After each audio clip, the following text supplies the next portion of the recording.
òbí mi ò lè bọ́ mẹ́ sọ̀rọ̀ débi kó fẹ́ kọ́ látara kíni bẹ́ẹ̀ bá belong síbì kan iṣẹ́ tó ń ṣe tó lè proof ẹ̀ níta alóore tv là ń bá sọ̀rọ̀ live and direct ń sìn òsibí tí ò ti lè fọwọ́ ẹ̀ sọ̀yà níbi téèyàn ti bẹ̀rẹ̀ téèyàn bá bẹ̀rẹ̀ sí ní kà á tán bá rí i pé ń sìn ọwọ́ àánú ọlọ́yẹ ó ń ṣe gbáǹsà wọn ọmọ bí tó ti bẹ̀rẹ̀ o wọn mọ̀ fẹ́ dàbí lágbájá mo fẹ́ dàbí tàmẹ̀dò sóńtọ̀ wọn ò ní lulẹ̀ mo kàn gbà àwọn òbí nímọ̀ràn pé kí wọ́n bá wọn ọmọ sọ̀rọ̀ gbogbo ohun tí èèyàn bá ń ṣe ẹni tí ò ní iṣẹ́ gbòógì kan lọ́wọ́ ń sìn tó ní òní 200 million òní 300 million lákàntì mo ṣe gbáhùn ṣàwò kí lọ́ọ́ la fẹ́ sọ àtúbọ̀tán làgbà gbogbo dáhùnsì ẹlòmíì máa kú gbogbo ohun tó ní tó ti fílẹ̀ àtán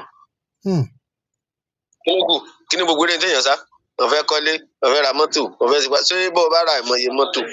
kí ni tó máa ṣẹlẹ̀ lọ́la ṣe n tó rọ̀ mọ́ ayé ìpọ̀ kéèyàn ṣe jẹ́jẹ́ ó sì pẹ̀lẹ́pẹ̀lẹ́.